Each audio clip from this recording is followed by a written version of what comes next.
Did you know that women are generating recurring royalties from romance novels they didn't even write themselves? If you've ever wanted a fun, creative, and beginner-friendly way to create online income without dealing with products, customers, or even social media, this is it. Romance isn't just popular, it's the #1 best-selling genre on Amazon, and readers can't get enough. And here's the secret. You don't need to be a writer to get in on this. Instead, you follow a simple, proven system, one that thousands of women are already using to create their own flexible income streams from home. Readers binge your books. Amazon pays you for every page they read. You make money on your own schedule, wherever, whenever. Whether you're a busy mom, working full-time, or just looking for a side hustle, this works when you have time. No deadlines, no pressure. And if you think you need experience to do this, you don't. No writing, no tech skills, no prior business experience. Amazon does all the heavy lifting. You just follow our step-by-step system to launch your own romance book brand in weeks, not years. I have put together a completely free training that walks you through exactly how this works and why right now is the best time to get started. So click now and watch this free training. When you attend, you'll also get our Amazon Quick Start Checklist for free. Your simple step-by-step guide to getting started on your own. So click the link now and watch the training. You'll be shocked at how simple this is and how fast you can start.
I'm Amy Poehler, and I'm standing in front of a bunch of books, which means I'm smart and you have something to learn from me.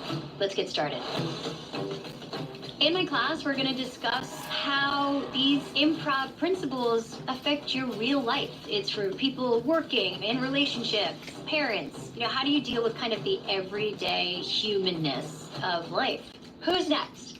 I need Scrappy to lose my boyfriend. Oh!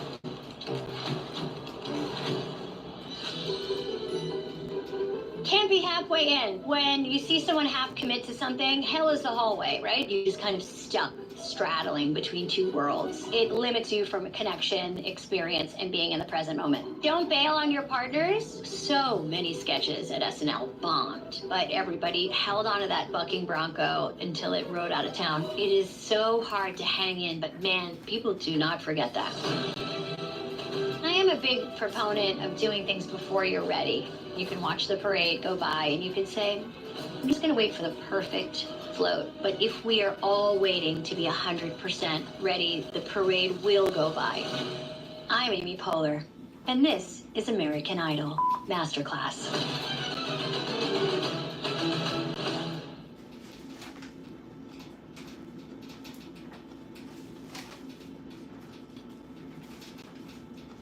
Empower your students to be more authentic, impactful writers with Grammarly's comprehensive AI writing assistance.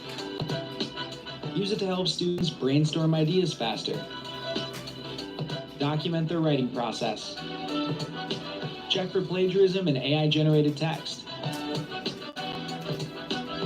get real-time feedback, and much more. It's not just a grammar tool.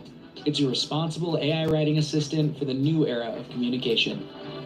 Download Grammarly for free today.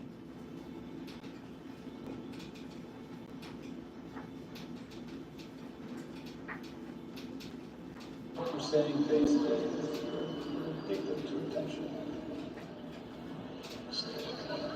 You just asked me. I'm saying, though, you just asked me, I disappeared. But then the next question, you say I'm addicted to attention. You can't think of your own answer to that? Don't you think disappearing is sort of a form of attention seeking?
Doug.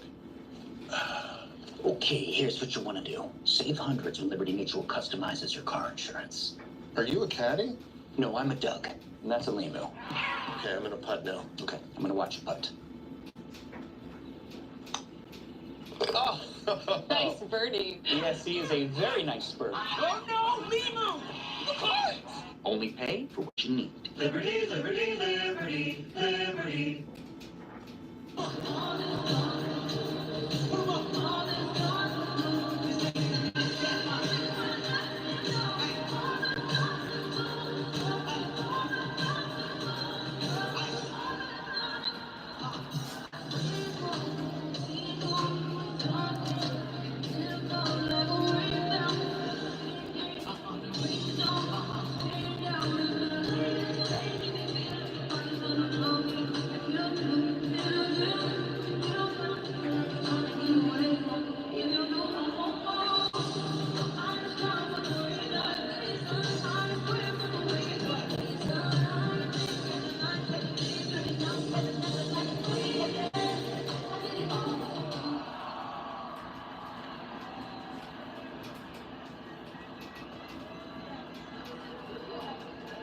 Keep the lights up.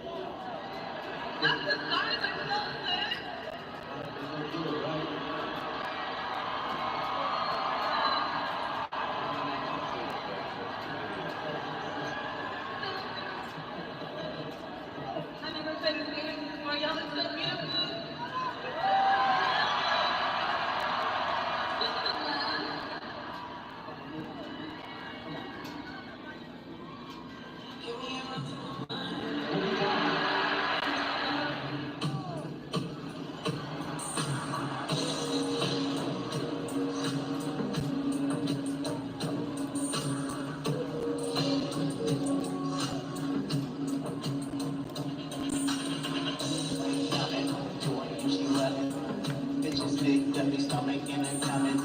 Let's go, you went to God, you know something. Westchester can't do, yo, we punching. Yo, nigga, put that dog, nigga, that's no cup. On my kids, I suck niggas up. Anyway, we party, we no way, we go back. You rapping, then shut the fuck up, you rap. Bitch, I'm from the land, don't say you here, they want you don't travel past the 10.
You tell my name.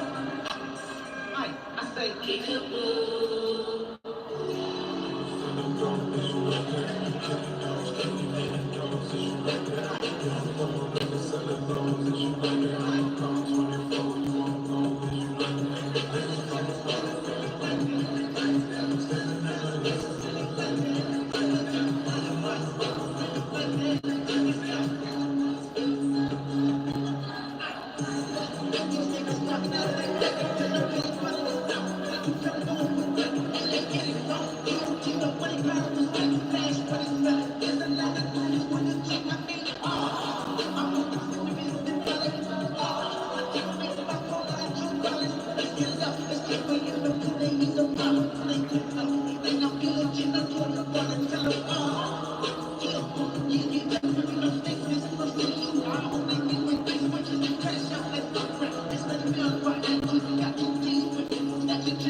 More boxes, more options. Grainger has over 1,700 box types in stock and ready to help you pack, store, and ship everything. And you can count on Grainger to deliver your boxes fast. Count on Grainger for boxes. Call or click Grainger.com/boxes today.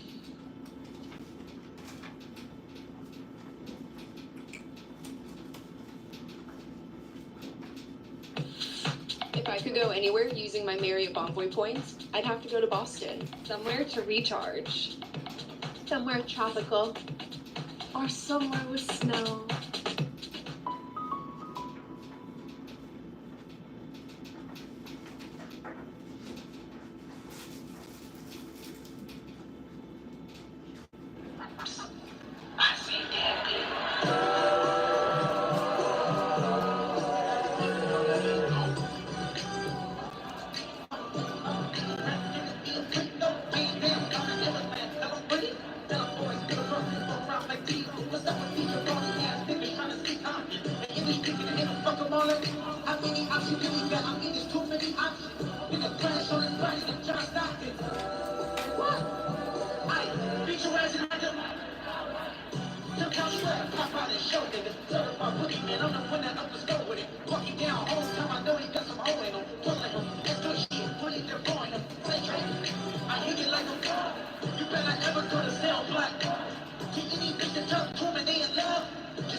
watch.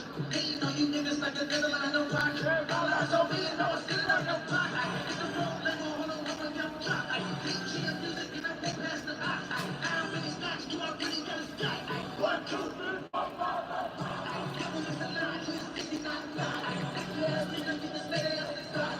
Wanna get something like a face up the side. City is the dog, it's the road, the outside. Let me hear you say, they not like us, they not like us, they not like us.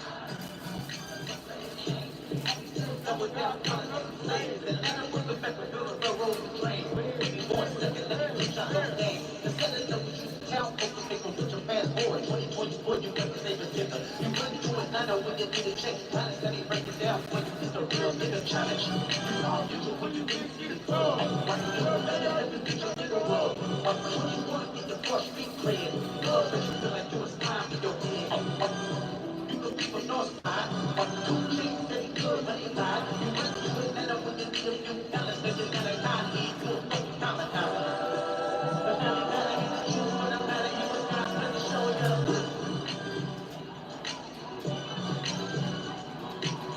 He a fan, let's go. Freaky ass nigga, he a 69 God. Freaky ass nigga, he a hey. Freaky ass nigga, he a 69 God. Freaky ass nigga, he a 69. Hey. Let me hear you say, I'll be home. Say, I'll be home. This there. Are you my friend? Are we locked in? This there.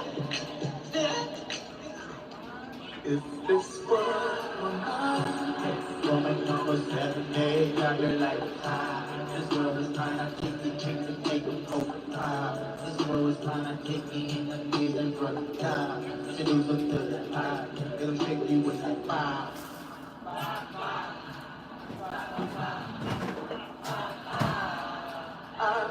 Hey, woman number 7, babe, got me like it's hot. If this world was mine, I take the drink to make them overtime. If this world was mine, I take me in the knees in front of God. Introduce him to that light, even strictly with that fire. It's a God, the dance, the body, the man, the fire. I want to keep my eyes down.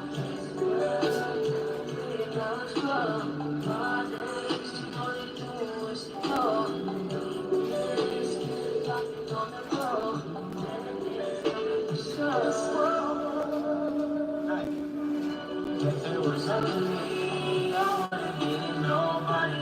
Every day's coming for sure.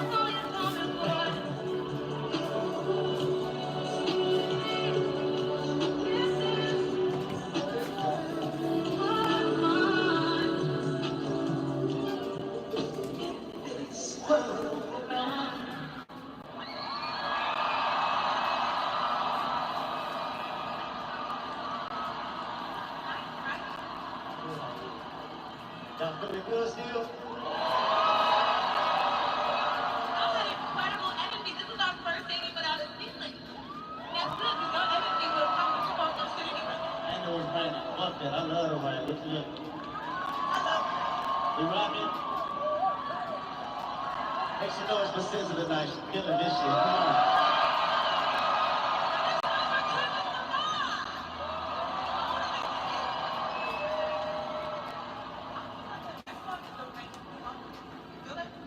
Y'all put your lights up.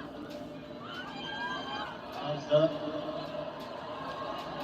Everybody. All the way in the back. Special. Light represents the energy that all of us have together. Carry the light that you can leave this place. Remember this night. Yeah. Hi. Look, me and my bitch got a complicated relationship. She's so controlled and I know that ain't no playing with her. I'm in a week, I was popping off as a teenager. She said one day I would break my phone. We started off young, looking for some identity.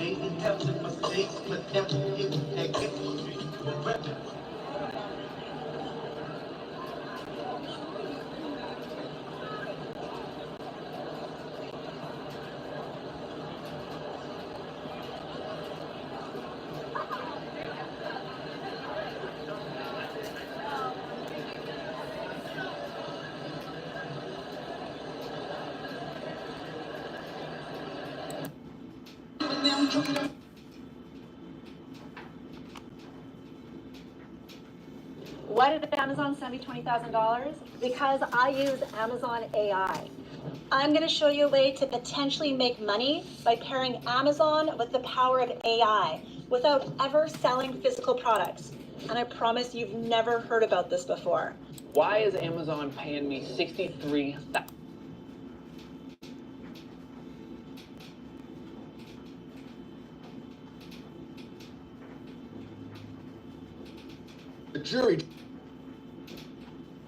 The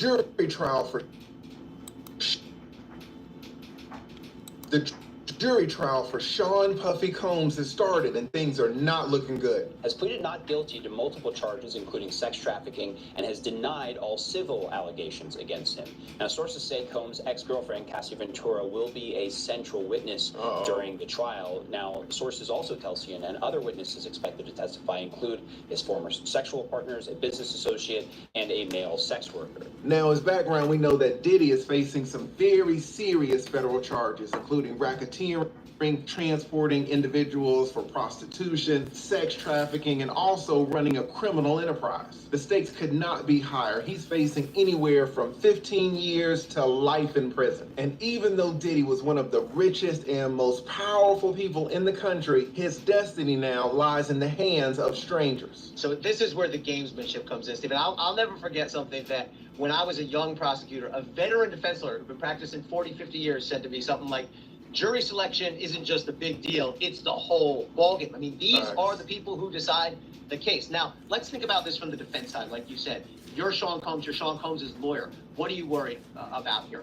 To me, it's pretty obvious. You want to avoid anyone who A, knows about this case, mostly everyone does, and B, just has their mind made up, has already come to some sort of judgment. There will be many, many questions asked of the jurors, the potential jurors. Have you heard about this case? Right. Have you formed any opinions? Could you still consider the evidence fairly? But look, the fact of the matter is this case has gotten an enormous amount of publicity. Sean Combs, since the indictment came down, has been the subject of all sorts of criticism, jokes in the media, and I would be looking out for people who already have their minds made up against him and could not come in there and judge the case fairly and impartially. But the catch, though, Stephen, is a lot of people will say, oh, yeah, I could be fair and impartial. I could put aside everything I've heard.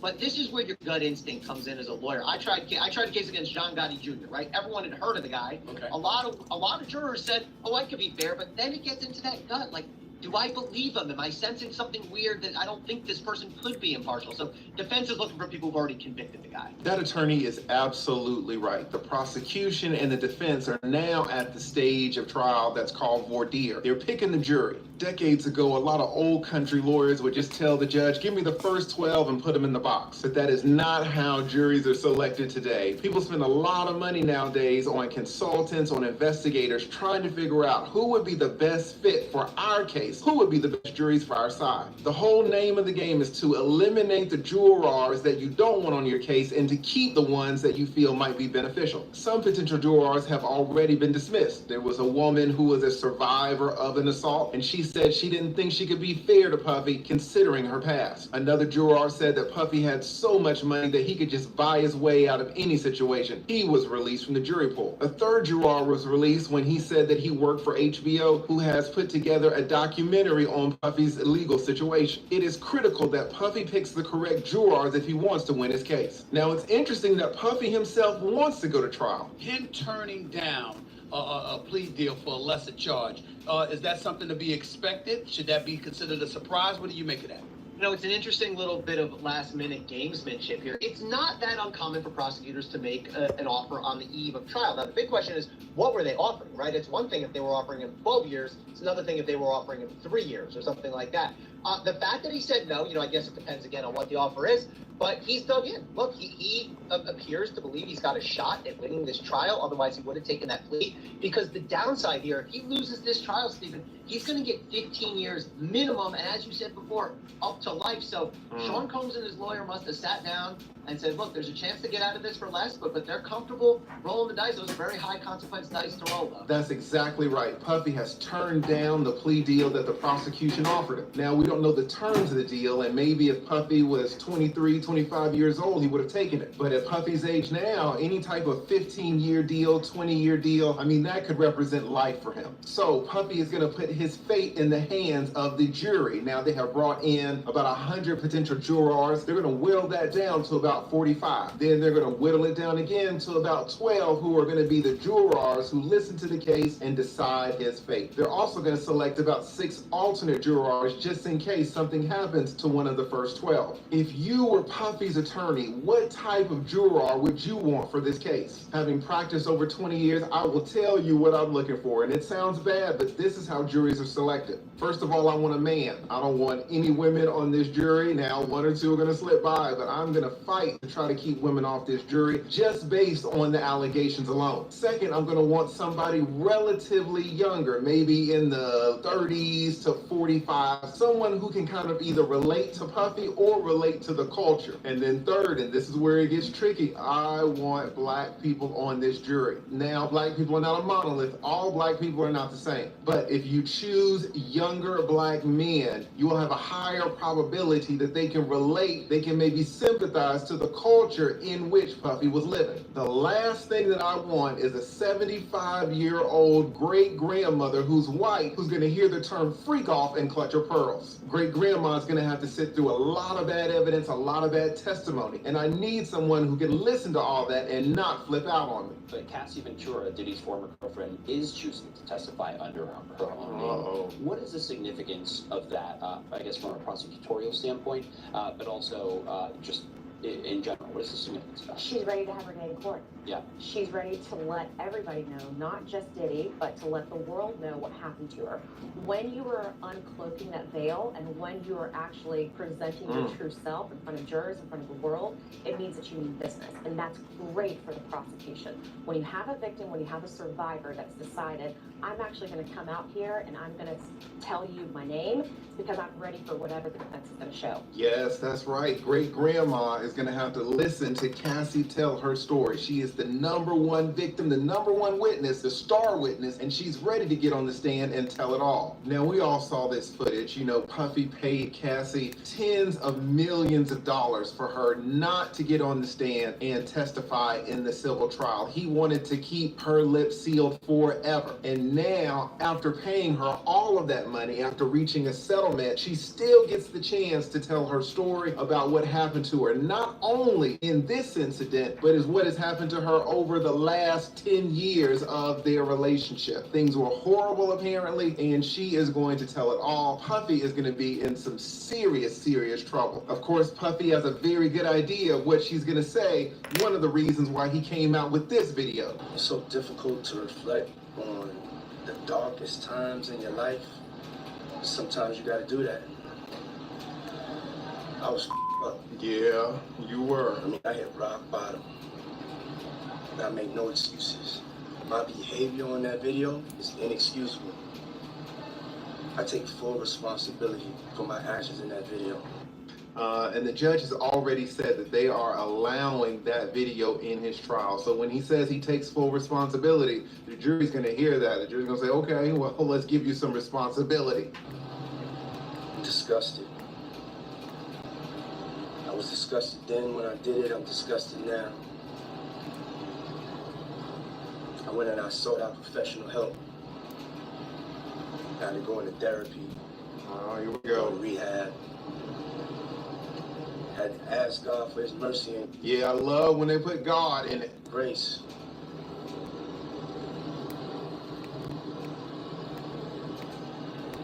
I'm so sorry. We can see that that's a very bad video for Diddy. Now, he has to try to find his way out of it. He has to say, listen, that was a fight, and I did what I did, but that has nothing to do with racketeering. That has nothing to do with sex trafficking. That has nothing to do with transporting people for a prostitution. Yes, I'm guilty of the fight, absolutely, but I'm not running any criminal enterprise. Puffy's gonna have to use every argument. He's gonna have to fight his way out of this. Now, in his fight, what Diddy has done is gone out and hired the great Brian Steele. Brian is an amazing criminal defense attorney, maybe the best that we have in the state of Georgia. Brian represented Young Thug down here in Atlanta and got Thug an amazing deal. He is one of our state's best. I've known of him back when he had black hair. In fact, he represented my best friend who was facing allegations of assaulting a police officer. The police department made up all types of allegations against my friend, and Brian Steele got the entire case dismissed. He is an amazing criminal defense attorney, and now he is working for Sean Diddy Combs. Further, Puffy has also hired Nicole Westmoreland. Nicole also represented a co-defendant of Young Thug in the Young Thug trial. She and Bruce Harvey worked together and got an amazing deal for their client, Nichols. They represented Nichols. You'll see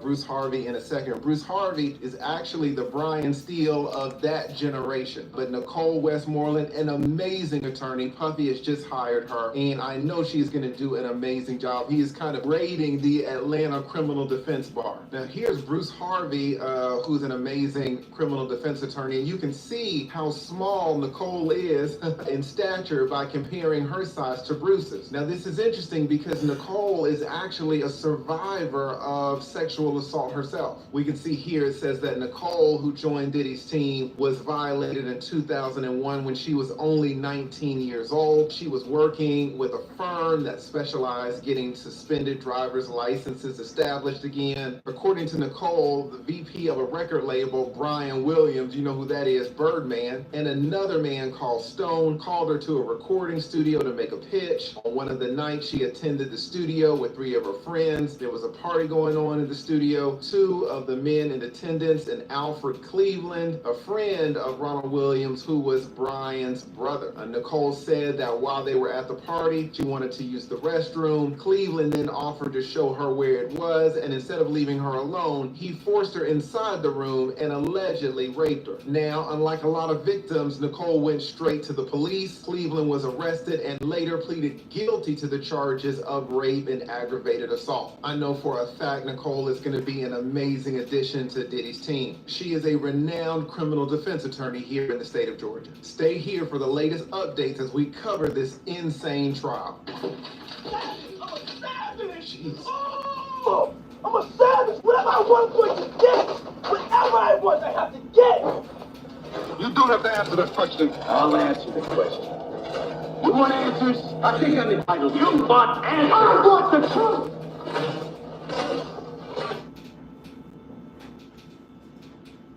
Hold on, before you pay for yet another app to manage your team, let me introduce you to Connect Team, the one platform that replaces all of these. I'm talking about live scheduling, time tracking.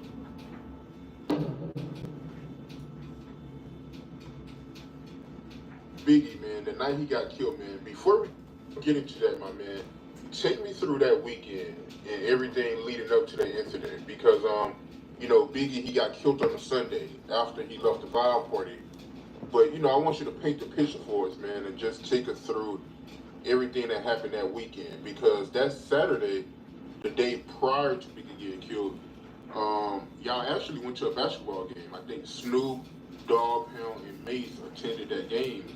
So, yeah, man, just paint the picture for us, man. Just tell us everything that happened leading up to that Sunday night when Biggie got killed, man. Well, I can tell you what I know about it. I know it's some radio station doing some kind of celebrity basketball game or whatever, charity, whatever the situation was. And I know Stevie J and Mace had to win. I know Big them didn't go, Puff didn't go. So, I think it was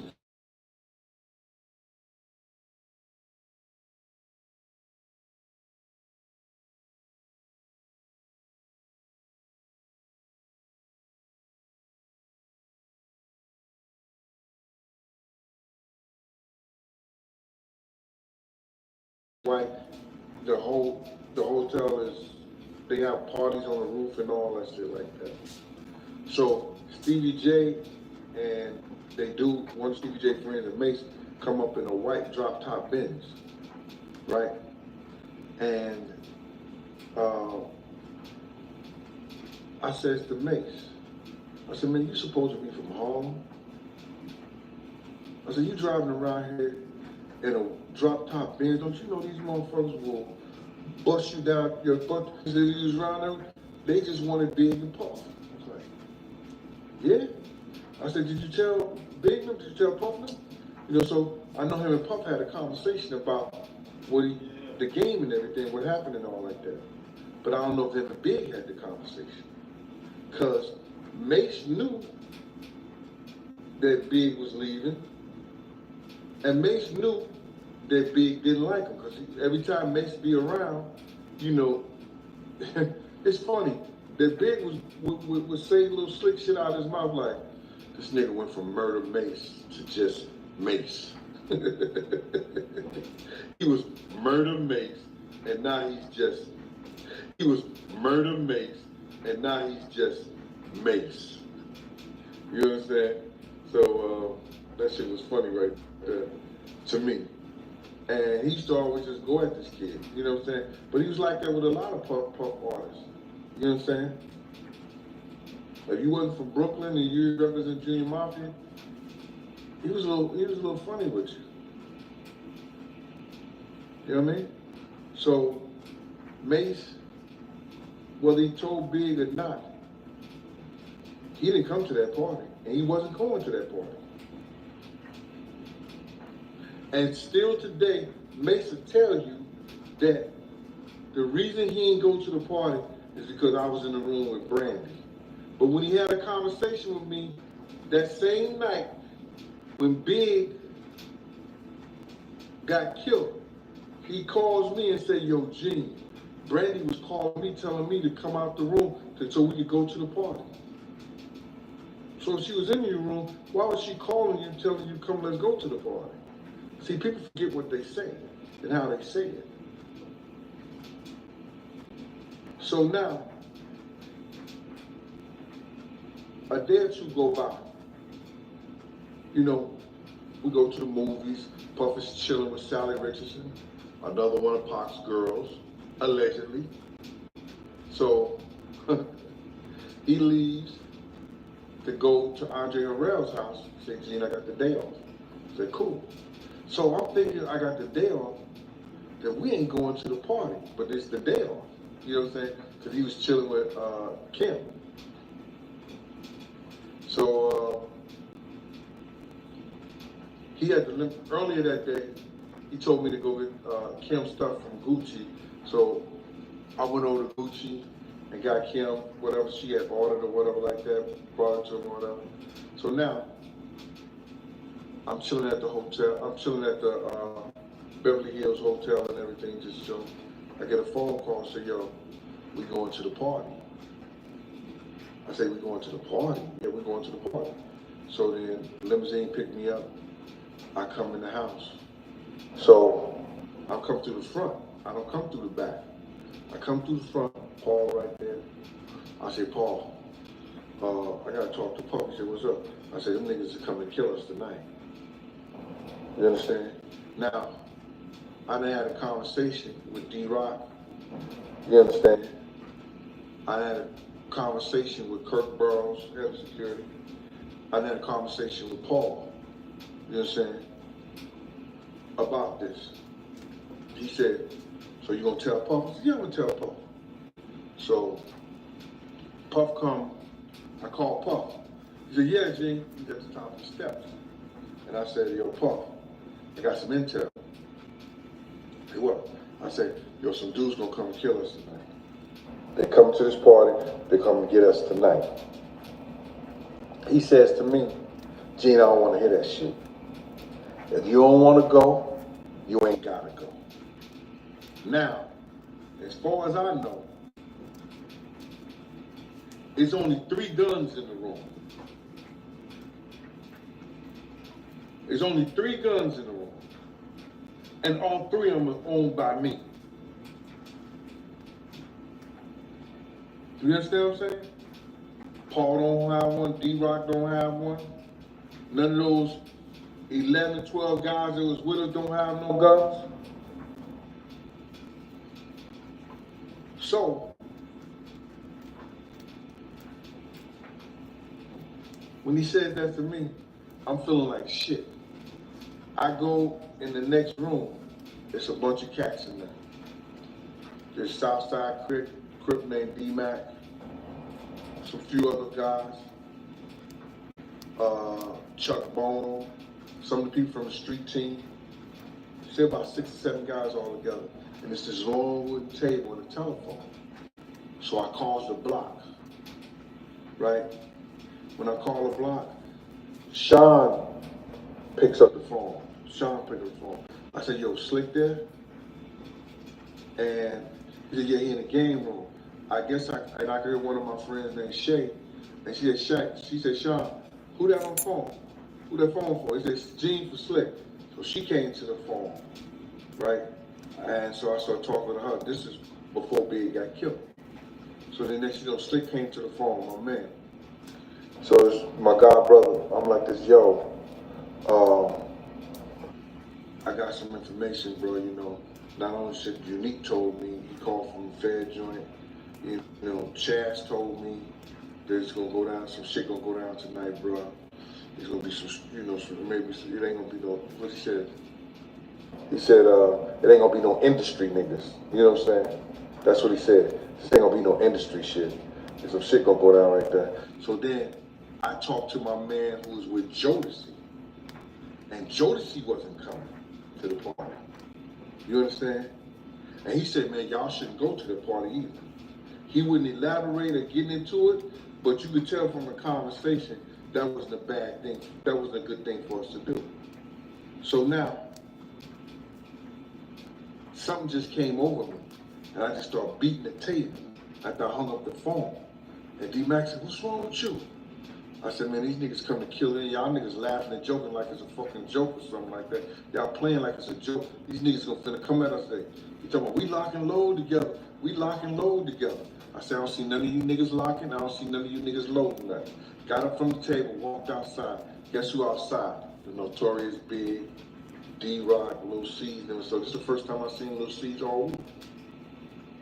Other than the day when Big was leaving the hotel, after they got, put out the hotel for the fights and shit like that, first time I seen those C's. So I said, yo, Big, some niggas gonna try to come kill us tonight, bro. Lil C say out his mouth, go ahead. Check this out. I'm gonna show you how I afforded this card. Okay, you ready? All right, $118 for car insurance. That's how much I was paying, okay? Bring it on with that old cop shit, Gene. You think you know everything. And I told that little nigga, I said, nigga, I know one thing. You need to get you a GED where they don't cheat you out your money like they did your man right here. You know what I'm saying? Talking to Big. That's when Big said to himself. Big said to me, yo, Gene, go ahead with that bullshit before I have Tone and D-Rock hold you while Lil C's get his shit off. And I said, all that shit sound good. It may make you feel good, but it won't be healthy. And that's, Puff was coming out the door and said, come on, let's go. And that's when we went to the vibe party. You know what I'm saying? Got to the vibe party. I went up to the door before they got out the truck, and I grabbed Chris Lattimore, and I said, Chris, everybody's down there. So like they said, yo, tell them go through. So 23 of us went through the door, and he guided them up where their table was at. Now, I think they only had 12 bottles of champagne left when we got there. And Puff told them to bring them all the champagne that they had left. So, got a few bottles, started giving to the girls on the other table that you can't see from the pictures we in. So then, Big told Lil C's to go try to find some smoke. You understand? So, Puff went up to the DJ booth. I'm with Puff all the time. So then Puff comes back and he said, yo, Gene, stay next to Big, right? So when he said stay next to Big, I took my gun out and put it up under my shirt and kept my hand behind my back like that. And D-Rock came over to me. He said, "Yo, Gene, I ain't never seen you look like this, nigga." I said, "This shit is serious, nigga. It's gonna go down. It's gonna go down." So now, Lil C's is bringing girls back, you know, Big, they on the side, and they smoking with Big, you understand? Puff is bringing girls over talking about, "Yo, Gene, remember this, remember her, Gene." Just like, he had brought like 3, 4, maybe 5 girls out the whole time, just coming back to, "Yo, remember her. I was like, yo, then Big at one time say, "Yo, how the fuck is Gene gonna remember all them girls?" You understand? So I took a napkin, you know, off the table, put my gun on, took a napkin off the table, took my pen out, and I put, "I'll remember," on a white napkin, right? So when Puff came over and said, "Yo, Gene, remember her." You understand? I said, "What's your name, Mom?" Just like that. She told my name, and then Big looked around at me, and I just put the paper up in front of his face, and it said, "I'll remember." And that nigga just, he had a smile on his face, man. I still remember that shit from the day. The smile he had on his face when I did that shit to him. You know what I'm saying? So, next thing you know, we hear the fire department is shutting down the place. So they turned the music off and everything. The fire department is walking through. I said, "Let me go downstairs and move the trucks in front of the door where we came in." So when Lucy said we was waiting on our trucks, no, you wasn't waiting outside, because when you got outside, those trucks was right there. We were going slow because Big was taking his time because the nigga couldn't hardly walk. He couldn't hardly walk. So now, they get in the car. So I'm thinking we about to leave, because we never stayed at no spot once people get loaded up. Then Puff all of a sudden said, "Oh, Paul and them ain't got their car yet." When have you ever cared about that shit? Let the motherfuckers catch up. Let's get the hell out of here. You know what I'm saying?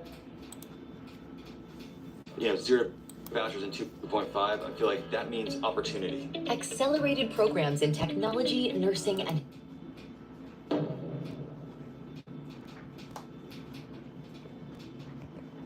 Okay, so I want to talk about the infamous night in Connecticut where it was said that you knocked the man out in front of his girl, and Fat Joe actually said on the Instagram Live that you were the reason that everybody got hurt. Yeah, I know. But this is the tough guy. This is the tough guy. This is Joe, the 300 brolic. He's Jarvis Squad, and he fought against 20,000 people against him, and he still fights. This is him. The minute, you know, one gun was shown to him, he was already in New York. He left. I started it. I said this on on YouTube because I had to say this, and I didn't say that story first. Let's get it right. He said that story first, and that was on Pun's birthday. Once again, I told you about Pun coming alive and doing all this hibby-jibby shit. I think that was definitely hibby. He's not supposed to tell that story. Yeah, he told us on Instagram Live with Tony Sunshine. Yeah. That's what I'm saying. I was laughing at myself like, how he got the nerve to tell the story right here. This is the story where he ran from his crew and left us for dead. But then I said, let me give it a chance and let me listen to the story. Because I got to listen to the story the way he tells it, right? So now I'm like this, okay. So you see already, baloney, pony, tone, right? He's over there like this. Yes. And one more, that's it. Just agreeing with everything, like the little spike in the dog, right? The little chihuahua and the pit bull, right? Shut up, that's Tony, right? Yeah, so Cuban, yeah, Cuban. You know, him with the hand there, just sucking balls, right? So now I see Joe stuttering, eye twitching, because that's what happens. I said, I know that's Pun behind him going, you f*** now. So he's now talking the story. He takes me through the whole thing. No, the problem with that is that, Cuban, I think Cuban punched him in the face. And, yeah. And then, you know, it was crazy because he's trying, I see the way his world is. The wheels are turning in his head like a little hamster is in there. He's going overtime now. because he's trying to invent things. So I see him talking about, oh yeah, so they pulled one gun out and I couldn't do nothing. Couldn't do nothing, so I just stood there and he was gonna shoot me. And then everybody that was with me was behind me. So he was the leader still in this. So he had everybody back and told the dude, don't shoot, come on. This is not where he goes. The lady said he stopped him. And that Raul, guy that was down, he's the guy that was with the terror squad. He's the guy I came with. I came in the NSX, came with Raul. I had the thing, the glizzy, right? I brought the thing in there for protection. Protecting my crew, whatever. Let Raul hold it. Because, you know, I'm going to be on stage performing. You hold it. You're down with us. You know, chilling with it. He says he pulls out a 22. Joe said this. He pulls out the 22. He backs everybody down. And that was the reason that he followed Raul outside. And everybody followed him. Outside. And they got outside. They hijacked and they hijacked the car, cab driver. And they did the whole, whatever. They took his cab and forced him to take him to the Bronx. This is his story. And I'm just looking like this. Wow. Wow. And I'm the one who lived that story, right? I'm the one who started it, whatever they're supposed to be. So that story didn't happen like that. Yeah, that story didn't really happen like that. The story happened over, somebody, a girl's husband that got jealous. It was cool the whole day. I don't know what it is. I think it was a tita. You know, he had the white stuff in his nose or the extra Hennessy the day of the party, and he got jealous. Maybe his girl had some affections for me. She was looking at me a certain way. You know how couples be on their own way. They know each other. I don't know. I just met him for the first time. I was very courteous. Just like, I'm with you. I'll tell you, mama, you want to take a shot with me? Yo, take a shot, and, you know, we'll take a shot. It's not like I want to stick my dick in you. I just want to just take a shot with you and have some fun. And we're in the middle of the thing. So I do this for the 6 girls. 6 girls that was there. So I buy all the 6 girls a shot. So when the waiter comes, give us the shots. She was part of the girl was part of the circle. So I was just like, come on, 6 shot up, put up the shirt. The man comes out of the way, gets mad with an angry face, backs the shot away from her hand. She landed on me. I'm over here with Hennessy. Like, she hit me in my shirt and everything. I'm like, oh shit. But I know the dude from earlier. You know, he's his girl, is his wife, whatever. So I'm like, oh man. So he like, what? You know, he going in on her. Like, I don't ever see you this, that. So I'm like, still wiping myself down. So he passes by me. Like, this happened right there, like right here. Passes my ego. He grills me with the extra grill. So now I'm like, he's passing me by. So I'm still wiping shit up. I said, excuse me, ladies. You know what I'm saying? I turn around and I follow him to the bar. I go to the bar and tap on my shoulder. Excuse me. Hey, yo, my dude, what's up, baby? You good? Because I didn't know what would happen. You know what I'm saying? I thought they had a dispute, but I ain't thinking it's over me. Or, you know, because I know I ain't trying to do nothing. She not trying to do shit. So, you know, it must be something personal, but I didn't know. So I was like mad because she got on me and this nigga didn't give me the proper respect and be like, yo, come on to the bar, I'll buy you another shot, my bad money. You could have did that, it would have been good. He put his face and went to the bar. I said, yo, what's up, man? What's going on, my brother? What's going on? And she got all over me. She said, I don't give a I'm from Brooklyn. What? Walks away from me again, go to the other side of the bar. I'll go, what the? I follow him again. You me? Yo, but dude, what's going on here? What do you mean? From Brooklyn, whatever. Yo, my brother, I'm from the Bronx. I don't give a I'm from Brooklyn. Like that. I'm like this. Walks away from me again. Go to the other side of the bar. I go follow his ass again. Excuse me. This game, you're not ready for it.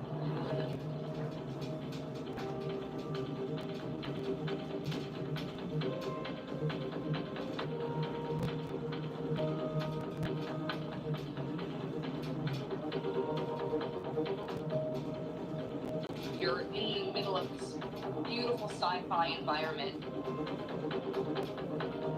And you're seeing intrigue, the espionage, the alliances form. The power that shifts around. It's amazing to watch. Simple actions can have massive effects. You can cooperate with people, compete with them, make friendships, deceive them, betray them. It's amazing to think that it's just other players. More players start coming. It just starts this complete cascade of actions, and you don't know what's going to happen. It is a free-for-all. People get locked up and shot instantly. People start dying left, right, and centre. It's just something that you can't get anywhere else. It's just the rush like no other. All good. Everybody's on this journey and writing their own stories, and that is probably the simplest way I can describe it.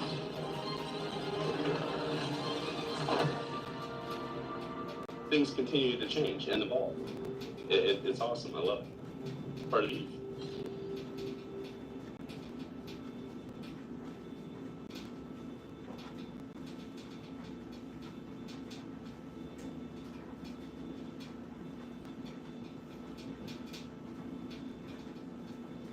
My mom, 58, did this to become debt-free in 48 months. Here's how my mom turned her finances around after racking up $33,421 of credit card debt. At first, she struggled by making just the minimum payments, but she realized this approach was keeping her trapped in debt. Then, she found national debt relief. With one low monthly payment personalized to her budget, she started paying down debt faster than if she kept up with minimum payments. She didn't need to drain her savings. National debt relief helped her consolidate her debt, pay less per month, and made it simple to track her progress. They were able to help her even with her low credit. Take it from my mom. Don't let debt control your life. Take the assessment and get approved in minutes. See how much they could save you on your debt.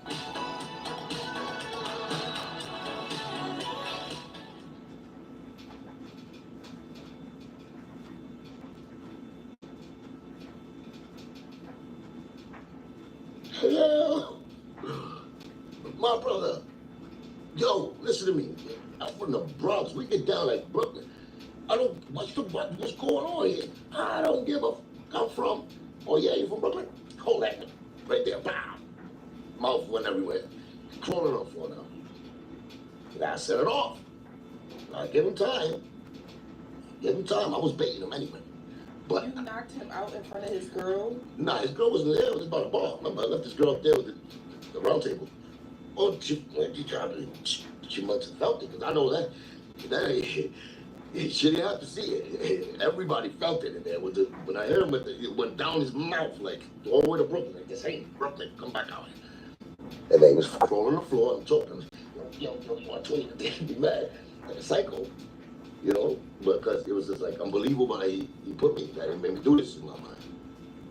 And it was cool the day before, the day of the parade, the day of the... I'm bugging now, so, you know, whatever. I knock him out. Well, he's crawling back into the kitchen. I'm talking all the way into the hole. You know, the bar, they got to open the door. He's crawling into the thing. I let him go. Next thing you know, I was with Nino from Junior Mafia. You know what I'm saying? Junior Mafia, a guy named Nino, black brother. He was there. He was like, oh his brother's coming. That was the Terminator dude, the other guy. That was the brother of the Terminator dude. Terminator dude is the big dude that got $13 million bail, that was on death penalty, all that big kingpin. That was his brother. That I knocked out. So now. So Fat Joe was right when he said you almost got everybody killed. Yeah, I know, but Fat Joe got a lot of people almost killed too. It's just not like, he's not innocent. He's the victim. He got mad people almost killed. That's what I'm saying. He got the nerve to tell the story where he put us in situations where we had to fight our way out. And it's like, yo, you crazy. Like, he did the same. I'll tell you another story, but I didn't want to tell you. But I'm not going to tell you. Hell, he didn't tell the story yet. That's why. I'll tell the story when he tell it. The only reason I'm telling you this story is because he told it. So, now the Frankie is the Terminator. comes with two guys inside him. God. Was he tall? No, like my size, but you know, broad, like wide body. So he comes with three. Not talking, but I see him from deep, right? And I'm like, hush, whatever. I don't give a right now. I'm already hype, already knocked this dude out. He's coming, and I'm like, he coming right. He comes straight at me. He punches me dead in my mouth, right in my face. I said, I'm grabbed the by the hoodie. I punched him. So me and him like this, face to face, punching each other in the face. The other niggas are trying to get me, like his two dudes are trying to get me, but then the terror squad, the real terror squad, street team, you know what I'm saying? Start beating them like that. I got to do like this, still like this, weak like this. He pushes me down almost. I put my foot in his stomach, it felt launch. Some sunny flipping shit. And I flip him that way. I flipped him in the side where the terror squad dudes was at, my people was at, so they stopped it, and I'm up. Now I get up. And I'm like this, warrior mode, straight up warrior, crazy mode. As soon as they go, somebody stopped me from behind. But I look back, it was nothing but like a dark, it was mad dark because they turned off the lights. So now I'm like this, who had me? So I'm like this while now. So while I'm doing all this, Take your business from launch to legendary with Shopify. Sell more with the world's best converting checkout and turn analytics into opportunities so you can scale further, faster. When it's time to grow, it's time for Shopify. Start your free trial today.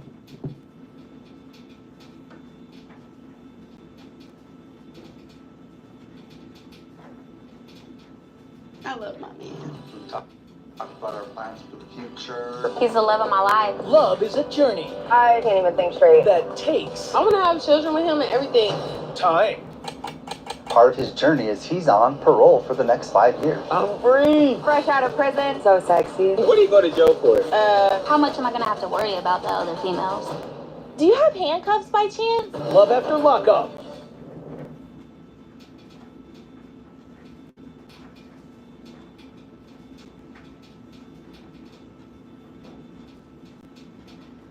more motherfuckers is coming and we're in their place. They got guns, they got people there. Everybody that was there were the dancers, the people, the girls. They just started getting some gangster shit. They started just jumping people. So I'm over here like this, what? So I'm like this now. The dude that I snuffed, his brother, came back with the ratchet. He puts it to my face. He goes, what? Now what? So I'm like, f you, Dad. That's why you got a gun. Baby, come here. Let me knock you out again. Like that, sort of guy. So the dude went like this, I sort of guy, he went like this. And he couldn't turn it off again. I'm over here looking at people, they were coming at me. So Tony Sunshine was under a sink. He acted like the plumber.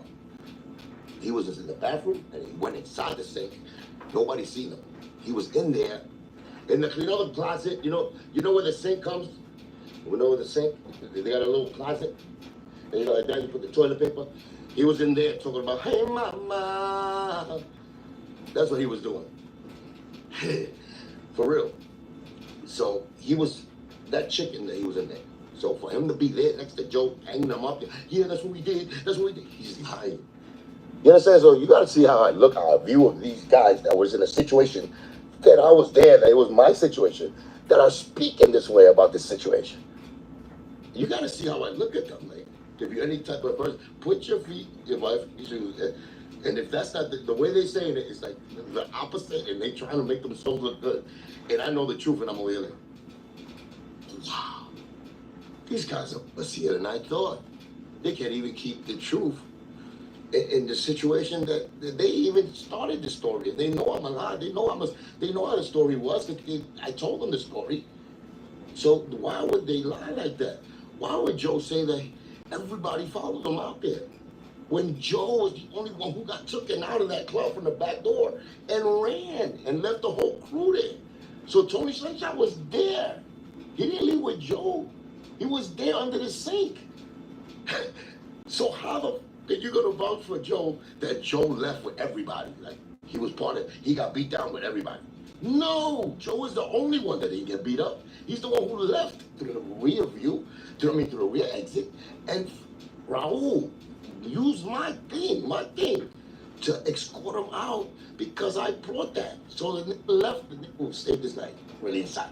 And then when we get back to Pun's house, he's already there. He's already there. We that was like a 20-minute fight. Even outside, like, they was gonna give it to us too. They were gonna shoot us and everything. But still like this, I was still on my shit. But I think it's the reason that they respected that. They respected the Raw. They respected the Raw right there. Because anybody else, I think they would have got it up. But they respected the fact that they saw I don't care, I don't got nothing to kill me, but you and pieces of shit, I would knock you out. They respected that. And yeah, so we But Fat Joe is the boss. He's the person with the money. And if he gets hurt, it hurts everyone else, right? Just playing devil's advocate. Oh, it was the devil again. Where's the God's advocate? The boss does not run and leave his crew there. My boss would never run. Okay, so what if he would have died? God bless you. We're gonna move on to the next boss. What the fuck you talking about? At least you went out on your shield. You went out in the cab. Get the fuck out of here. You don't know my boss. My boss don't go run because I'm not gonna run. I could be the boss. I'm gonna leave my people the way the fuck I leave. We're gonna stand for something. I didn't start that fight. That man thought he could do that to me. He disrespected me in all the boroughs. But you try to disrespect me. So okay, let's fight then. And I gave you 3 times, like three chances to speak to me like a man. Oh no. And I rocked you one by one. Nobody jumped you. Nobody jumped you. It was me that rocked you. And your brother Kim punched my face. I got your brother and I punched your brother in the face 300 times. And he punched me in the face 300 times. Why is Joe running after this? But why is Joe ran? Why is the only guy that's supposed to be the tough one that talks about Joe's in town, the respect for the boogie down? Why is he all the way in Jimmy's by the time we get the back door? Like, why? You understand? And then he changes the story when we get to Pun's house. What if there was a university that works with your schedule, that's real world and hands-on? Imagine a university that recognizes the importance of family, that values your time, a university that honors sacrifice, that welcomes challenge and rewards hard work, a university where you can earn a bachelor's degree in as little as 2.5 years. ECPI is the university that puts the future in your hands. What are you waiting for?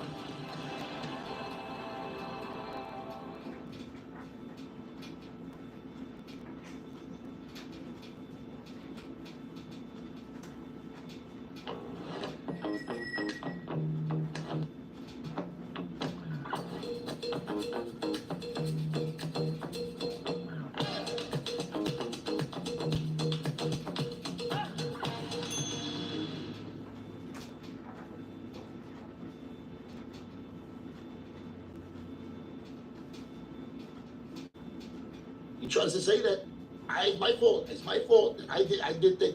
And I told him, how was my fault, dog? All I offered that girl was a shot, and she was around 6 other girls from the label. What are you talking about? So he was trying to do that. And I was like, no, this is the story. That got on me. He slapped her hand, and the drink got on my face and on my shirt. And I asked him to buy me another drink. That's what I told him. And he told me, "Girl from Brooklyn." What was Pun's reaction to the fight? Pun just stood there like this because he saw me. I was going to fight him in front of Joe's house because he was trying to throw the blame on me there. I was like, yo, stop lying. And I was like, that for real. Pun saw that. He said, he didn't say nothing. That was the time I Pun was like, because we blamed Pun too because it was because of Pun's bodyguard at the time, Shook. We did that show because of Shook. And Shook was down with them dudes. So we kind of blamed Pun after that. We kind of did like, yo, but what the fuck happened? It shook it up. Why they ain't do nothing? You know what I'm saying? So it was like that. But then Joe, you know, some people got really hurt from the terror squad that I got love for to this day, that are riders, that are real warriors. You know what I'm saying? And Joe tried to change their mind to him. It's my fault. My fault. And that's why that was one of those cars right there that I held in, and I was like, this nigga's a bitch. He's a, you know what I'm saying? He ain't never did that. Like, how many times he did that? First of all, he tried to, you know how many times this motherfucker tried to get us in trouble with and put me in the middle of I gotta just hold it down because he did it. I was part. Because I'm not one of those. I let them expose themselves and then I'll tell you the real story. You know what I'm saying? Like other stories, I don't want to involve other people. You know what I'm saying? But it's mad times that, okay, I'm not that good of a storyteller, okay? You see me using, I talk the way I talk freely and I'll get lost in the actual action. You know what I'm saying? But, no, it's just mad times. He told us to hate Jay-Z mad times. You know what I'm saying? At the time when he had problems with Jay-Z. Really? Yeah, he told us that. You don't think the whole Terror Squad was, every time we see Jay-Z, but we were, you know, we was on some ready. We actually had a fight with them in Carbon because of them. So it's like you put people in situations also. You know what I'm saying? That's just how it goes. And just, at least you can feel better that I didn't start that fight. I think you would have did the same out of honor if you're a real dude.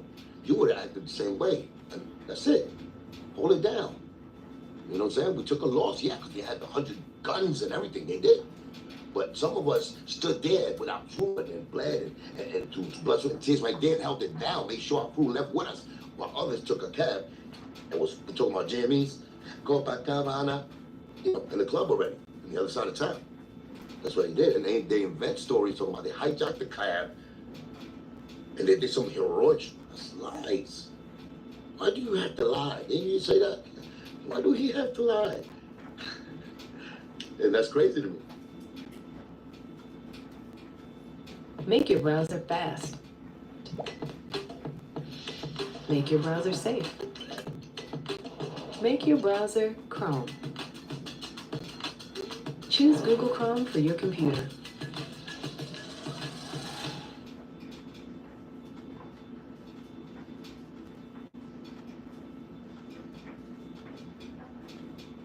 Every great journey begins with a giant step.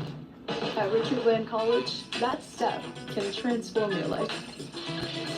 So, don't hesitate. Embrace the challenge. Land at RBC. Here, you'll find the giant potential that lies within you. It's about sparking curiosity and igniting your passion. So, don't limit your potential. Blast off to Richard Bland College. Apply today.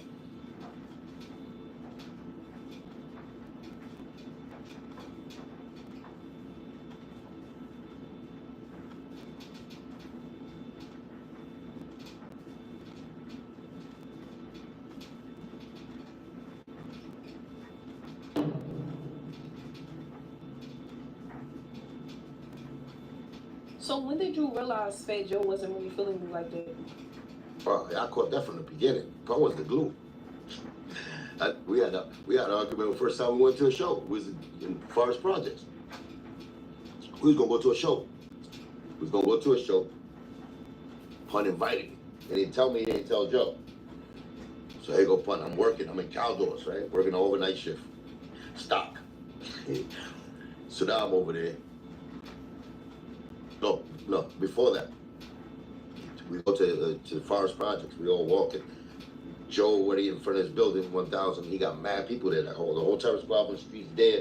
Everybody, I think Showbiz and AG was there. Like, you know, we gathered up over there because he was gonna go to a show. So here go me and Pun walking over there. So we get to the front of his building. And Pun out of nowhere, it's like at least 50 guys there. And he said, I'm taking twin with me. I'm taking L. I'm taking L. That's my name. He used to call me L for Lyrical Assassin. He said, I'm just taking L with me, because I guess. So Joe in front of the building with the spotlight on him. There you go inviting mother, because nobody told you. And he knows me already. He knows me. We cool. Like, see, we played softball together. And you have to talk to me like that there, right? Like, you don't do that to nobody, right? And this is Pun, and he's bringing me, but I didn't know. He didn't tell me. He didn't tell Joe. So now I'm like, and he tells me, who invited him? Why you invited him? He can't. There's no room for him. So I'm like, yo, for everybody. Like, I was, try to put me on the spot like that. So everybody there knows each other until they know me. You know what I'm saying? But I'm like, once again, I don't want stuff from my twin. You know what I'm saying? You got to deal with it. You're doing shows and stuff. You know what? My bad, man. Don't forget about it. No twin. Don't worry about it. Go to work. I'll leave just like that, right? But I'm heated inside. I got to take a long walk. I got to take the train. So now I'm over there walking away. So I hear Pun in the background. Yo, why you got to do that to me? Why you got to do that to me? Right? Like, on some brotherly shit like that. You know, they're arguing in the back. I'm going to work. So I go to work. But you know what the cool part about that was? I went to work, 2 in the morning. My motherfucker's coming in fantastic in a van behind him, but Pun gassed him. He made me feel so bad that he had to come out and make it up to him. So he goes and picks me up. Joe and everybody, they come to my job, 3 in the morning, and it was just like that Scarface scene. Remember, he's like, go get Jones. He throws the rag at the beginning. I gotta look at my investment. So they did that shit to me. And I said, my boss was like, yeah, you can't leave right now. I was like, yeah, God, I quit. So I left. I jumped in a Fantastic to the spot. I jumped in a van. Yeah, that's in Miami. I jumped in that van for like 19 hours. We drove from Bronx Neck in the Bronx all the way to Miami. So that was crazy. So you see how things get negated a little bit. He did that to me, but yet at least, but it was my brother who forced him to come back. You know what I mean? So it wasn't for Pun bringing him back and pick me up to really roll like that. That displayed the love, my brother had for me. But if it was up to him, he would have left me behind. So I never expected Joe to, go out their way. But I did want to rock as a team. I did want to be included because I belong. I show you how useful I am, and I show that. But the more it's shown, the less he acts like he doesn't see it, and he takes it for himself. And that's the problem with that. That's why he's the beluga, with 3 blowholes and his own little island. YouTube ads is made for your business. Bring your brand to life with targeted video ads and connect with the perfect audience. Grow your business and reach your people with YouTube ads.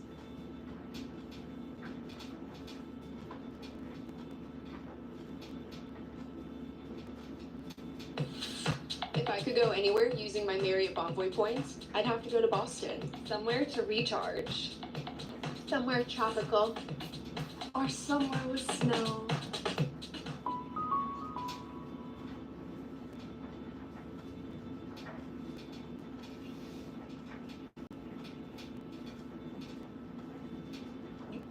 You told me a story about another time Phaedra embarrassed you in front of Funkmaster Flex. Was the incident where Pun invited you to the show before or after that? That was before. Then as it kept on, that was done, right? As it kept on, you know what I'm saying? Like, you can't do that to me. You should know already. Like, yo, we cool enough. You know you're not gonna say things. We treat each other equal here. We people. It's not like you're the Messiah, whatever. You disrespect me, whatever. It goes all the way to whatever with me. Pun, I didn't want. That's the only thing. Pun was in the middle. He was the glue, and Pun knew how to diffuse it for himself. Like, so, but he knows that you think I was there when Pun used to tell me I can't stand this, but I still got to do certain things because, and that's loyalty, and that's you have to bear with certain things. But Joe get loose with the mouth. He thinks he's that dude. He thinks he's the, no matter how much things you do for him and all that, you still got that face to tell you, you didn't do nothing for me. He'll still do that. He's incredible. He gets up to Funkmaster Flex Station, and we just finished writing him around in Pun's house. We just finished writing him around for his album. I think it was for the Don Cartagena. Yeah. So we go to Funkmaster Flex, he got the 50 MCs, I think, something. He wanted to put us down his mixtape. So he asked for me. And Pun, Joe, and then he asked for me because I was buzzing at the time, so he asked them to bring me. So I came, and I remember I did a rhyme for him. Yeah, so we started, it was a regular day. We started the sessions. We already had it down to a science where we had to help Joe because it was his album. the Don Cartagena. We was already mostly done with the capital punishment one, so it was time for Pun to hit the outlets and the DJs and get the buzz before his album drops. So Funk Masterplex calls Joe, I think, and he brings we go over there with Pun, me and Joe, and they tell me to kick around. Say kick around, go do a mixtape, a song for the mixtape, for one of Flex's mixtape. So I start kicking around, and this Joe, out of nowhere, I'm in the booth kicking around. He goes, yo, but this yo, don't you got another rhyme? Don't you like when he did it when he did it in front of this building? The same thing in front of people, Funk Masterplex, like everything. He had people, sound, DJ, whatever, and I'm in the booth. And he goes, but don't you got another rhyme? Every time back in the day, we used to go to radio stations, and we used to spit rhymes. But we only had 3 or 4 rhymes, we remember. So out of nowhere, he chooses to do this here. So now I'm like, what are you talking about? So I see one man at the place got with that face like this. And I was like, but what's the problem, dogs? What's the problem? Why can't I say a rhyme? I never recorded that. I never said that on an actual song. I could say that rhyme with him. He said, you always spitting the same rhyme. So he's serious about this. So now I'm like, you got some nerve. In my head, you got some nerve. We just finished writing a whole song for you in Podcast. You're talking to one of the pens and the writers and the spitters that wrote that you are mimicking when you say my word in my head. So now I get tight. No, in my head. So now I go, okay, cool. Which rhyme? No, this is what I really say now. I said, so what rhymes are you going to sing? The one Pun wrote for you or the one Armageddon wrote for you? That's what I said. Damn. Right there, right there. The beluga whale didn't know where to put his blow after that. So now it was the pink, turning pink. And I'm like, you want to play? You want to play? Talking about my rhyme, the back. Which one are you going to kick? The one Pun wrote or the one Armageddon wrote? You got some big ass kahunas saying that to your boys. There's no big balls. It is like you can't do. What will you treat somebody like that? That's your people. I want to get my degree done as quick as I can and get into the workforce. Designed for adults, juggling the demands of life. ECPI University. They're known for, their technology programs, their healthcare programs, but I think they're known for helping people advance quickly. And that's exactly what I needed in my place in life. Earn your bachelor's in just 2.5 years. My experience at ECPI was amazing. Looking back now, how quickly I advanced, I wouldn't change anything. I'll definitely give them 11 if I could, not a 10. I mean, it was an over-top experience for me.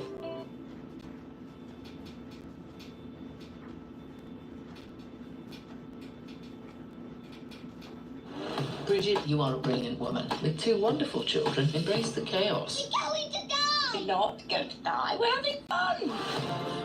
Darling, you need to get back out there. Bridget Jones, always exciting. How's the skirt? Oh my God. Hello, old friend. It's not enough to survive, you've got to live. Was that the Dalai Lama?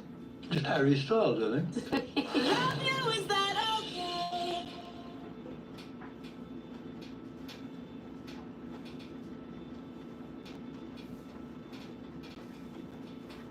I don't do that to people. I wouldn't dare do that unless I don't like you and you're my enemy. And I saw you there maybe and I'm trying to play you. But not the people you come in with. You embarrassing to make yourself look bigger or something? Come on, dogs. Say the truth. Say the truth. You should never ever be able to say that out your mouth to me. Because the same day I was helping you as a team. Helping you be better at your craft with my gift. Helping you as a team. So how can you have the nerve to do that shit to me right now? To people in the industry and maybe look like a certain type of way. Don't do that. I wouldn't do that to you. And I caught a flashback of the whole front of the Trinity when you did the whole, who invited him? In front of 100 niggas. That's the problem. That's the problem. The flashback, the Vietnam. I'm gonna remember what shit you do, and this is like a habit for you. So it's like, okay, you really trying to play me when it's like the wrong, like really, the times where you should be bigging me up and bigging your team up and getting, you know what I'm saying, getting some love for your team. You are doing it to stomp on your peoples, and for some reason you think that's giving you more love. Like, we know the truth, man. Just you know, be encouraging. Like, that's me. You can't play me like that. That's on me personally. That's what I did. You know what I'm saying? But whether it's right or wrong, it still was embarrassing to the crew. In my behalf. You know what I'm saying? But how much can I take? Man, you're not gonna play me like that. You can't. You can't. Not me, because I know I'm an asset to this. I'm the one who put that pen down.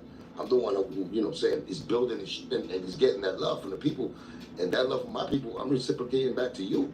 Because we're a team. So do the same shit back. And that's the problem we had with our deal. The deal wasn't like that. He was doing funny shit with the money that I didn't know about. That, you know, you catch him with his hand in the cookie jar, then he deflects it. He tries to throw it on some other shit and starts lying. And that's the problem. How long can you be a liar? But people know that. People know that. And that's how simple it is. You know what I'm saying? Like I said, I never took this man to court. You know what I'm saying? If anything, chased him around with a stick and, you know, put pressure on him in that way. You know what I'm saying? And things like that. Real G shit that come from the street. I'm not that. I'm not. I'm a regular dude, humble.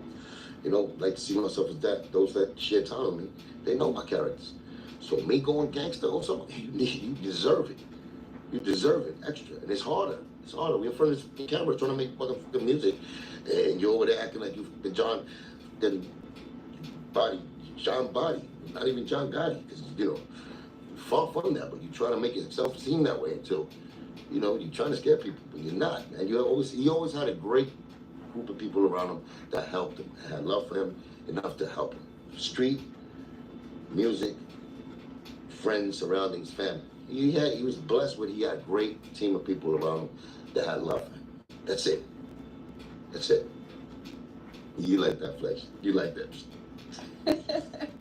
That flex was a bit. And you said Joe started turning pink, right? Pink. You know, he thought he had me though. He thought he had me. He was hitting me hard. Like, he was like, no, but all the same time, all the time you say the same line. He was doing that extra. And everybody's like this. Hey. Flex is like, oh, but leave him alone. Flex even said, yo, chill. You know what I'm saying? Like. And what Pun said? Pun said, yeah. He did one of those. I swear to God. And he started gigging. He started gigging. I swear to everything I love, Pun started gigging. I'm serious as hell because I'm smoking. I'm like this, but which one? Which one, huh? The one I'm getting? The one Pun did it. The Flex was there. So I know his blood dropped. Serious? I swear to God, that's what happened. Pun was laughing like this. Like, he doesn't laugh, right? That was an embarrassing, awkward moment that he knows he shouldn't laugh. He couldn't stop laughing. He went like this. And he tried to diffuse it like we was playing around. And I was like, nah, this is crazy. Like, how you gonna say that? You don't say that. I'm saying the same shit. Come on, man. You bugging. I just wrote, man. It was my stubbornness too, though. Don't get it twisted. It just, that's the same kind of, you playing with the same kind of animal right there. You know, you don't put me to be embarrassed. Just like don't snap on me if you don't want me to snap on you.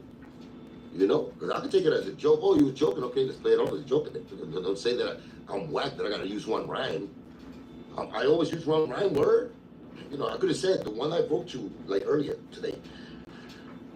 You know, I just didn't want to add myself into the equation because it's like, I know what Pun did for you. Like, you changed your whole style. You was Flo Joe, I'm gonna mash your toes. Before you met Pun. And then Armageddon changed this too. Like, Armageddon was dope too. He did the whole, you know, Jealous One's Envy. Armageddon was most of that. So, and then before that was King Sun. King Sun wrote Flo Joe and Israel. So since the inception of his career, he hasn't penned one rap. Yeah, no, he didn't write so. Sorry, now I'm irked at how he handled Ja Rule at the versus battle. And talk like he was the one. Like, he was talking like he owned, like he's the best. That's the problem. Like, you could talk like, well, no, that you wrote everything and you're better than Ja Rule. Like, how? It's like when Lord Jamar just said, "How can you be better than me? You don't pen nothing." You know what I'm saying? Like you never wrote nothing. How can you even say you're an MC?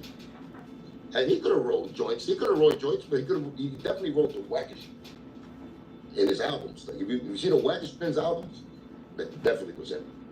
But the actual hits, the actual joints that made it to somewhere, like is real. The Flo Jones, you know what I'm saying? Things like that, like the other people's always made it. They always come back to other people. I think Lean Back, they stole it for somebody from North Carolina. Some North Carolina young group that was coming up. I don't know how true is that, but I heard they sued them and everything. But you know,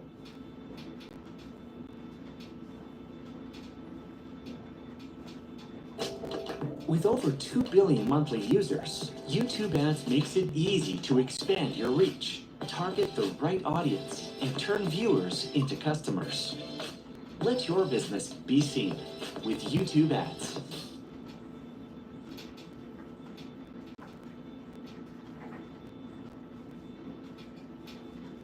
I love watching my daughters find their paths in tech. At Capital One, my path in tech has been full of opportunity. I lead one of our cloud security teams, safeguarding Capital One networks with real-time intelligence and behavior-based decisioning. But my true passion is helping other talented women find their way in the tech space. After all, tech is about shaping the future for everyone.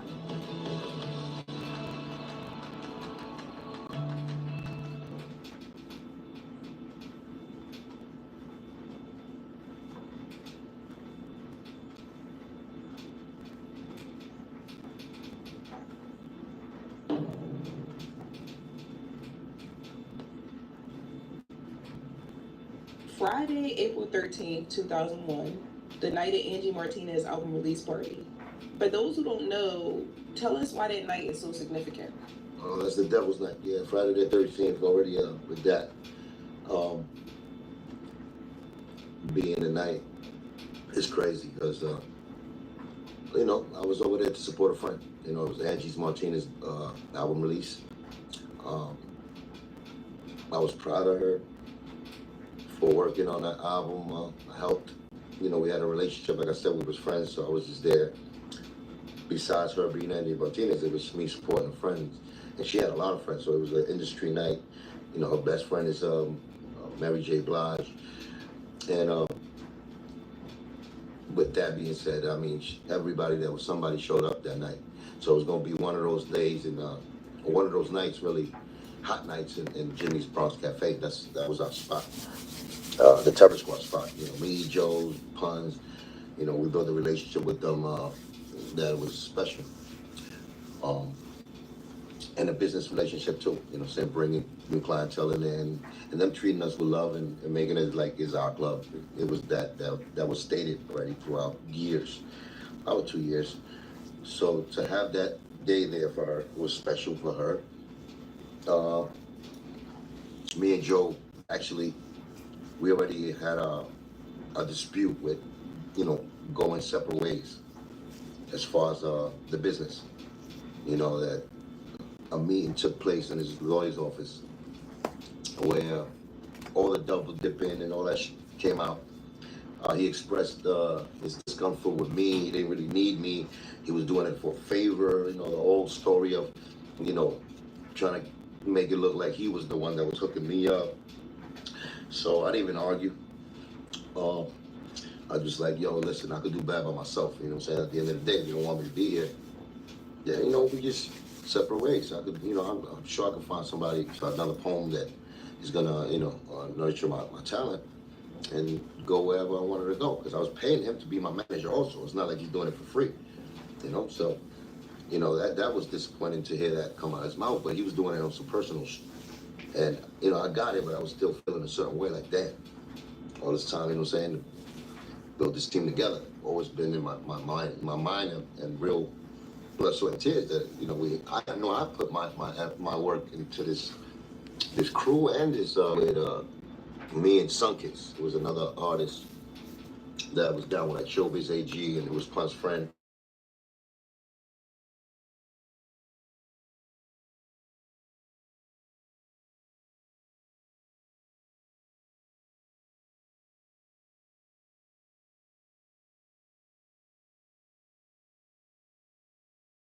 Readers binge your books. Amazon pays you for every page they read. You make money on your own schedule, wherever, whenever. Whether you're a busy mom, working full-time, or just looking for a side hustle, this works when you have time. No deadlines, no pressure. And if you think you need experience to do this, you don't. No writing, no tech skills, no prior business experience. Amazon does all the heavy lifting. You just follow our step-by-step system to launch your own romance book brand in weeks, not years. I've put together a completely free training that walks you through exactly how this works and why right now is the best time to get started. So click now and watch this free training. When you attend, you'll also get our Amazon Quick Start checklist for free. Your simple step-by-step guide to getting started on your own. So click the link now and watch the training. You'll be shocked at how simple this is and how fast you can start.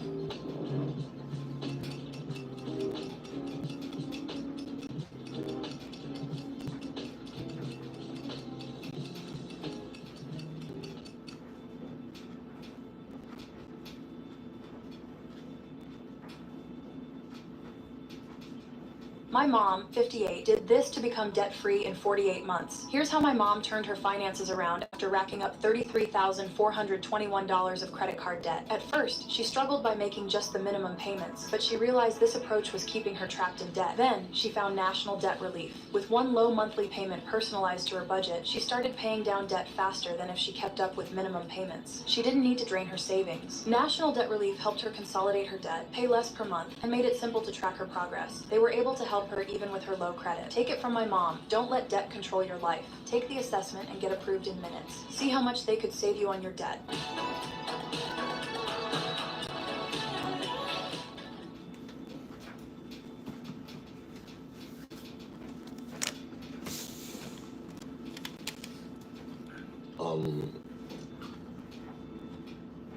Angie gets on stage, start performing some of her songs.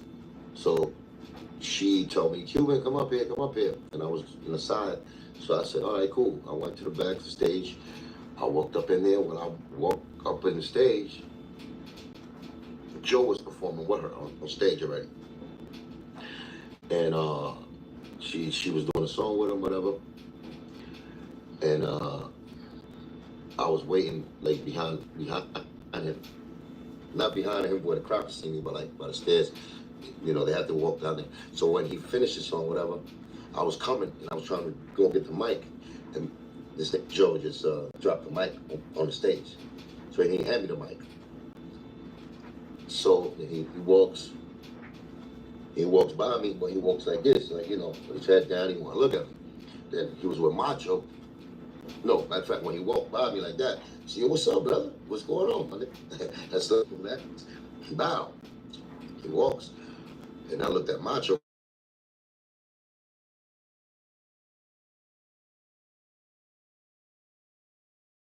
He wipes his sweat off. That's what he does. So he looked at, I know him very well. So he looked at me and he was like really like, you know, like disoriented. Like he didn't know what to say or do. So I already knew in my head, oh, this to put people against me, just like he did in Connecticut. Where I usually stay in Jimmy's, all the way to far end to the right, next to the VIP. Joe wasn't there. Some of the terror squad people was there.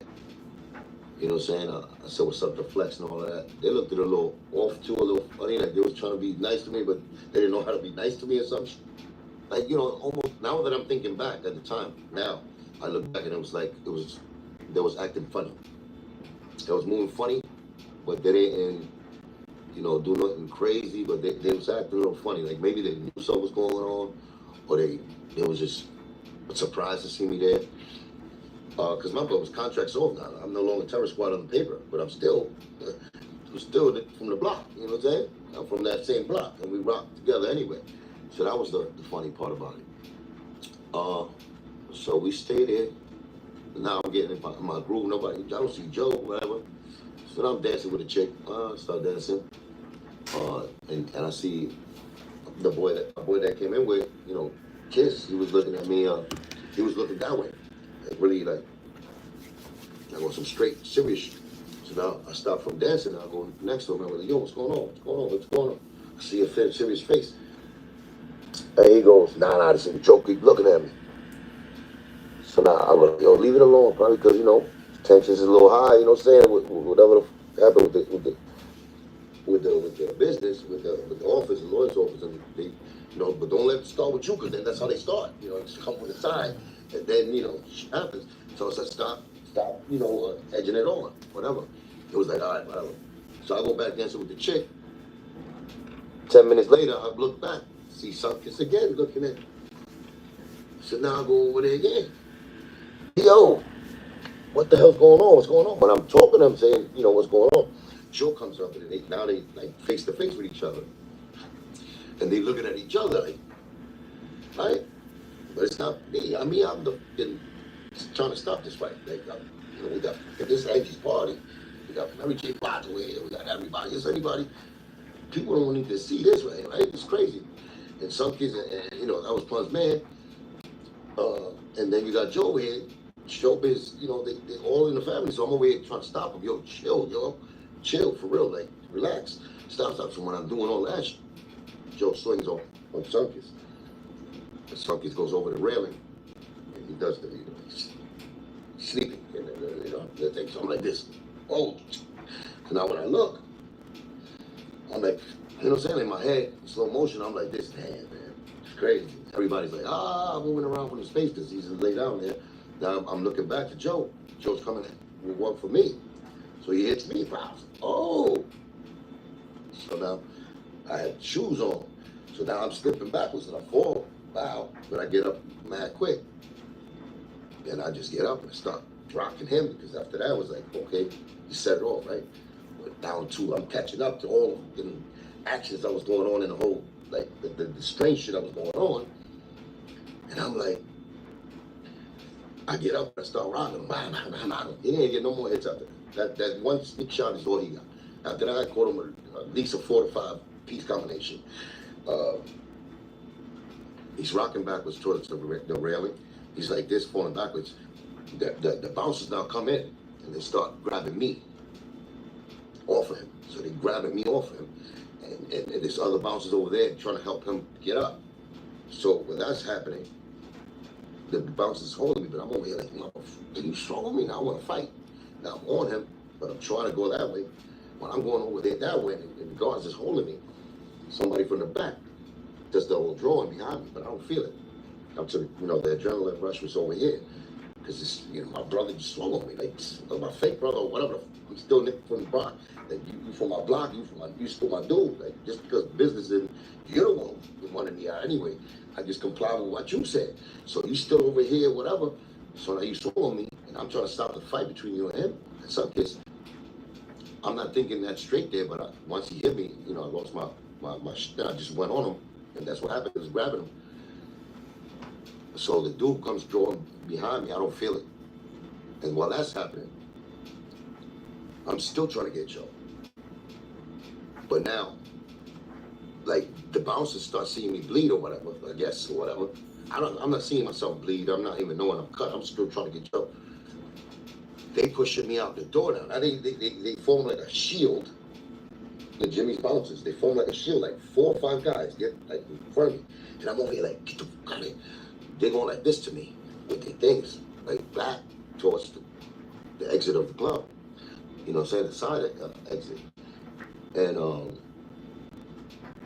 next thing you know, I'm next to the doors, and you know, the doors open up, and I go outside. I was like, what the fuck? Yeah, do this. So I don't even know I'm cut. Then when I get outside, I look down, and I see the blood on my shirt. And I was like, oh, they got me. All these cut me. And I'm like, this, I feel my sweat, right? So I'm like, you know, I get on my knees, I say a prayer. You know, please God, help me forgive me for what I'm about to do. You know, because my mom was going crazy there, and I already seen it. You know what I'm saying? I seen it, like replaying in my head. And then when I said that prayer, whatever, and I was about to get up, I had the guy Harry from Jimmy's Bronx Cafe detail, his security. He looks at me and he was scared, like, oh. I said, they got me, right? He was like, yeah, they got me, man. But he didn't know what to do, right? This is the head security from Jimmy's. He knows me very well. Nobody did nothing. You know, everybody like I guess surprised that this happened to me. And I'm over here trying to find out what's going on, right? Like, you know, let me in the club. Like, I'm trying to get in. But then I see Remy. Remy pulls up in a red Mercedes. And she came out the car, and then, you know what I'm saying, she told me, yo, they cut you, yo, let me take you to the hospital. I was like, come on, take me. Because I seen Armageddon. Armageddon was one terror squad affiliate also. And I was, in my mind, I was waiting for somebody to take me off, because, you know, at the end of the day, Armageddon came in with Joe. So in my head, I'm like, what if there was a university that works with your schedule, that's real world and hands-on? Imagine a university that recognizes the importance of family, that values your time. Should I give it to? In my head, I'm still flipped. Like now I'm active. Like I'm on, like on one. So I was trying to just go crazy, but for some reason, you know, Remy calmed me down, put me in a car. I took my shirt off, I put it on my face, and she took me to the hospital. And while I was getting stitched up back there, was 2 cops right there while I'm getting stitched up. And they was like, I know who did this. You know who did this. I said, I don't know who did nothing, man. I'm the darkness in there. I don't know what. You gotta fight with Joe. They did it from behind. I know who did it. I said, well, I don't know who did it. The darkness did it. You know what I'm saying? There was 2 black cops that was asking me, like, while I'm getting stitched up. You know? So all that shit felt funny to me. At the end of the day, this whole shit was a play that they did. And it's like the Illuminati thing, where, you know, you use people that, you know, everybody, they played a part to this hit. You know what I'm saying? It's just that, You think Angie knew what was going to happen? Nah, I think she was just a regular bystander. They used her, though, in her event. I'm surprised she didn't feel disrespected that happened to me in her event. And, you know, the mother who started, you know what I'm saying? You know, it was Joe.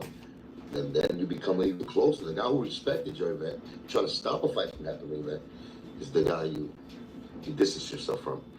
You know what I'm saying? And start making a relationship with the enemy of the guy. And, you know, because Angie came to my house and she spoke to me and was very caring and very understanding and thought so, you know.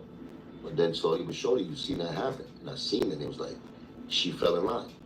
Whatever Joe's motive, alternative was, which was to derail everybody, you know, that could help his career, whatever, to his side.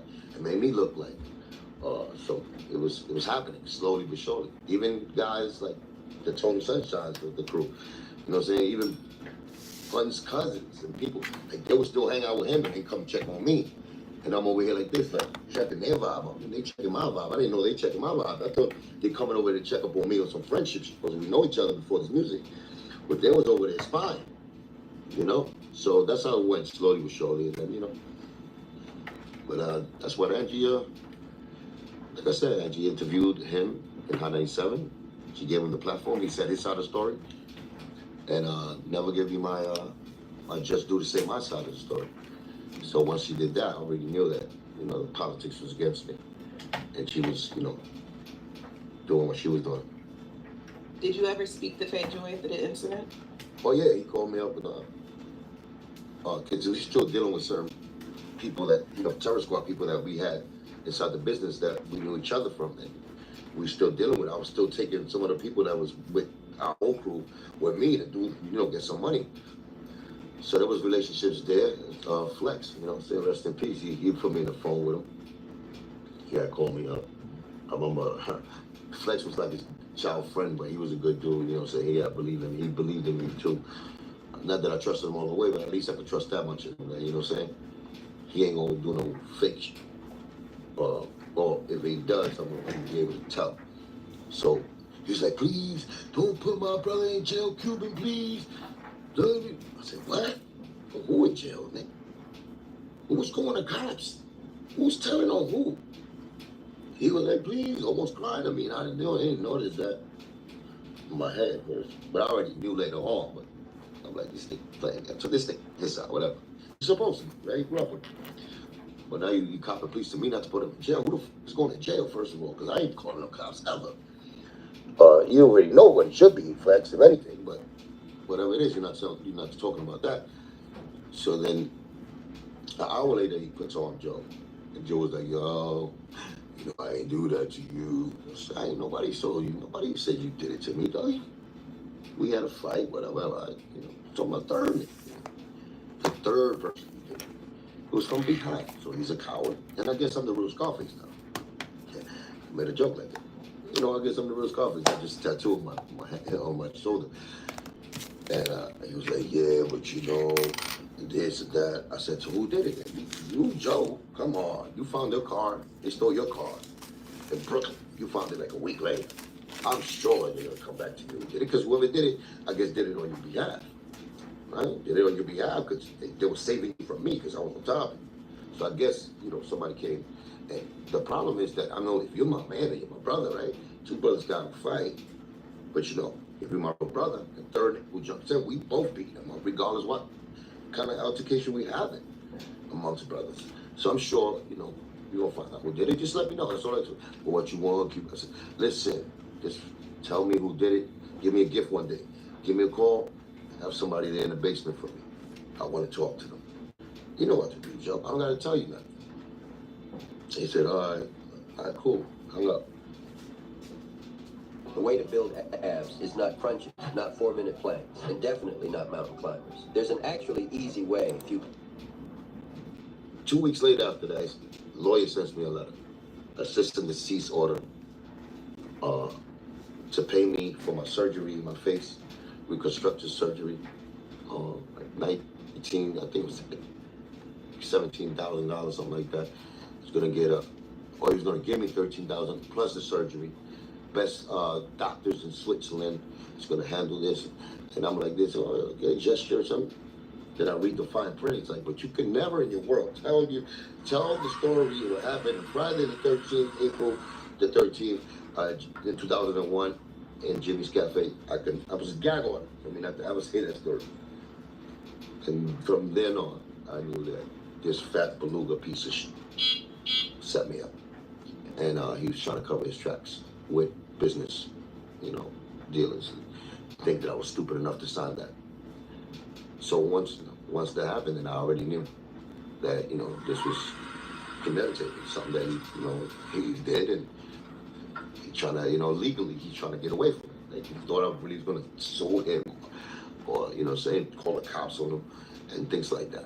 So he was protecting his bag, in other words. So he knew what was, you know, he's already in motion with the business plan while I'm over here thinking about some street code, honor, friendship, how this happened. I know somebody, I know that they're gonna let to respect me like that, especially the way I held it down. I know somebody gonna come up with a gift for me. And I'm talking about a gift, I'm not talking about no money. You know what kind of gift I'm talking about. Wanted the guy who cut your face delivered to you on a silver platter. That's it. And call me and let me go there. Send me an address. Send me an address, a picture, an address, or something. So that wasn't done, right? So I already knew what was gonna happen. And then the blackballing started. I wasn't even gonna go at him directly. I went to Cali actually to get a deal because I know on the East Coast he was powerful, whatever. He knew more, you know, the business side. He was powerful in that thing, and there wasn't gonna go against him, I guess. So I went, you know, I got some calls from the West Coast out there, and I tried to pursue my career out there, and you know, just do what the Pac, what happened with Pac, you know, East and West, and just find a home so I could get my, you know, my product out. You know what I'm saying? But I wasn't going to go at him. Still working on my 24 Karat album, you know, trying to buy it back from Atlantic. Like, so I wasn't even on it, like, getting on, no, this is on the lyrical, or going at him like that. But what happened is that he got word that I was out there in Cali trying to get a deal, and he got his man Steve Lobel, manager for Bone Thugs and Harmony, which is his best, one of his real buddies out there from the West Coast. You know what I'm saying? And he got him to stop the deals that I was doing. So he was doing the black ball and the feck of red. And that's when the Cuban, well, which rhyme are you gonna do? The one putting wrote you or the Mageddon wrote you? That's where he got that out of me again. Now I go and put him on blast, get big, or I'm gonna f you up again when I see you. You're a big made, you know, lyrical you know, and that's what happened, you know, because I seen the actions that he was taking. And yeah, I didn't see that part of the blocking and all that. So you seen the disgruntled probably employee come out and start killing. Yeah, probably that's what he wants y'all to see. But there was reactions and reasons why I did that. You know what I'm saying? He didn't want to handle it like a man. He wanted to handle it like a sucker. You know what I'm saying? And a guy that I know approached Jay-Z by himself like that was gangster. I'm thinking, baby, that's what we about. You know? That's what I'm waiting for. I'm not going to sue you, homie. I'm not going to do that. We're going to take it the way we came up, right? That's where the block we from. That's where our G code is at. He turned the whole game on me, with business on me. You know, he went, let's just say he did the 6ix9ine on me. That's all he did. So there's no respect for that. And that's how it's been ever since. That's how it's been ever since. You know? It is amazing. It used to have collagen, it used to have a probiotic, a green juice that replaced it all with this Arma colostrum. If you don't know what colostrum is, it is amazing, but it is a bioactive whole food. It has all the essential nutrients you need for your skin, your gut, energy, focus, mood, performance, your hair, like immune system. It strengthens, supports all of that. I think the first thing I noticed was the energy and recovery that it had after workout, but if you want to try it, we'll try it armor.com.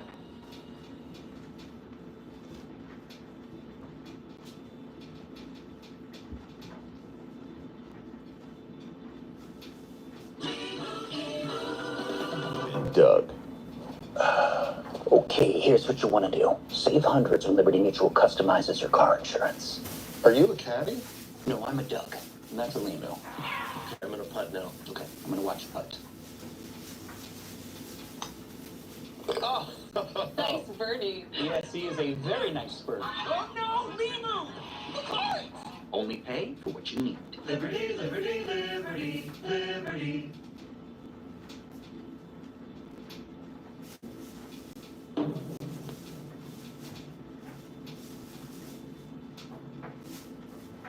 Hun, the months leading up to his death, what was his recording process like? Because I heard you say before during the interview that he was actually recording his verses from a bed. Yeah, it was a Sony studio. Yeah, he was getting too,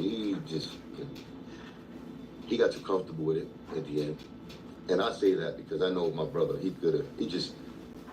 I know he was big, I know it was hard for him to move and everything, but you know, when you get like that, instead of you working and knowing that and getting on your horsey and really get on it, he would adjust the room for a situation to his, to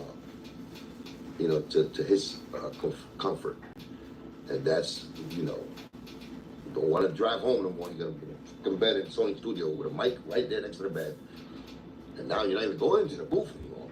You're right there next to the bed. You wake up, you just don't even get up. You do the whole, you spit right there. You expect the engineer now to work from there. And he did that, which is cool if you're healthy, brother. If you didn't need to get the fuck up and go to the booth and get some exercise, yeah. But when you start doing that and then you got the enablers too, it's crazy. It's crazy. And that was just the last part of things. Because my brother was active. He loved to play ball, loved to box, loved to be agile. He loved that. So I seen it was serious. That's one of the times that I seen it was real serious. The other time I seen it was serious was really a problem. When we was playing ball, he was like 500. 450, he was still crossing it over and laying them up. Crazy under the boards. Yeah. So one time I seen him, and he used to bust his ass every time. One of them Hispanic golfers that do 30 pumps and then do the crazy finger roll, but it'll be looking crazy, like nice. Yeah, but he busts his ass right afterwards. One time he busted his ass for doing that. It was all the way, and I seen him. It was hard for him to get up. First time I knew I had to have a speak. I had to speak to him about that because I seen like weakness, and I never seen weakness in him. You know what I'm saying? And him not getting up, asking for people to help him, I didn't like that first sight when I seen that. And I did that personally. I didn't say that in front of people, but I knew that. That was a red flag for me because he was the first one to be like, "This, I'll get up, you suck." So yeah. How much did Pun weigh at the time of his death? 698. 700 pounds. Damn. The fact is, he held it like them. And he just lost 100 pounds, right? Mm-hmm. Well, he didn't lose like 100. He just said that. That's crazy. You knew exactly what I was referencing. Yeah, because I knew he was. I know he was using the kids with the old, you know, strap, like tape, black tape, and put chicken nuggets in the kids and sneaking them into the fat camp. That's what he was doing. You know what I'm saying? Because I know him. It's like this is not funny, but it's funny when I picture him putting the pressure on Liza and say, Dad, you gotta give me some chicken nuggets, give me a Big Mac. And Liza will think of the illest way how to sneak a Big Mac into the fat farm. And it'd be not funny, but it'd be like, Liza, why did you do that? And I understood because it was that love, hate, that fear, that you know, that private marital thing that they had. But she used to do crazy. I'm saying not just in her. She'll do beautiful things for him too. But it's just like when he put the foot down, he's the controller. He's the King Xavier for X-Men. Yeah, he could be that. So yeah, man. You know what was crazy? One time he told me, and I told him right after he finished Capital Punishment, he gained weight. And I had that serious conversation with him. I was like he was trying to say where his career was going next and all of that. And he was asking me, he said, what do you think? I said, oh, brother, you know what to do. You already did it. You showed everybody you're a big man, like spit. You know, you 400 pounds. You did it like you was at 180 pounds. Now you go back. Now you go 180. And you show them how you rock, how incredible you are when you really fit. Like those pictures I saw you with the suit on it, and the chain, and the straight, and the Sherlin. You used to play ball. Now you show the world that. You give that inspiration. He told me, the world don't want to hear that, Q. The world don't want to see that. The only reason people like me and they love me, they feel I'm crazy because I'm a big fat guy. They shouldn't be rapping like this fast. They're spitting like I'm spitting. At Mint Mobile, we're always looking for innovative ways to save you money, so you can keep paying $15 a month for premium wireless. That's why instead of hiring an expensive director for this commercial, that's why they love. That's the gimmick. I was like, no, that's not the gimmick. You don't have a gimmick. You understand? That's how conflicting his mind was between the business. Yeah, definitely sad for me. You know, when I told him too, I told him, I'll f you up. You start thinking like that. Cause I used to talk to him when I was mad. I would, try to act like a tough guy when, but he knew because I was really, that was an emotional moment, and I was like, that's not the. They seen it. You're incredible. You're incredible. You did something that motherfuckers no other Spanish could do, and you took it to the next level. Most black motherfuckers can look up to you, and a game that is black culture. That's the inspiration. I said, and but he was. I seen that it's like almost like he gave up on thinking of that, like having that type of role for him to, really do what he needed to do, which just get healthy, get cock diesel like he was, start dunking like he was dunking, get back active. Like it was almost like he reached that goal stone, and that's it. He just didn't, I seen that there, and all of this has happened when I'm busy too. It's not like I was there all the time like I was, because I was working on a terrorist album, working on my album. I got a deal, I got my family, my son, my family, but I'm going through everything too. So these are moments that, we was never ever split up. There was two different camps ever between me and him. Whenever I come in, I join in because I had to go to him now, because he was, always with the, I don't want to go there, I don't want to go nowhere, I don't want to get in the car, like that. And that used to bother me, but I know that he gave, he deserved my going to see him at any time he wished, because of what he did for me. Saying that was my brother, that was the number one believer. He pushed me when I couldn't go no more. Saying? So, he was just an incredible individual, man. And regardless, everybody got their dark moments, their dark, parts of their life. He definitely had his, you know what I'm saying? He definitely had his, but he had a tremendous light that, like lit up the whole world when he used it. And you know, he should be more taken care of, more well respected, and by his friends, by those that claim that, you know, that they loved him, that was in charge of his catalog and music, you know. Throughout the years, you know what I'm saying, I seen this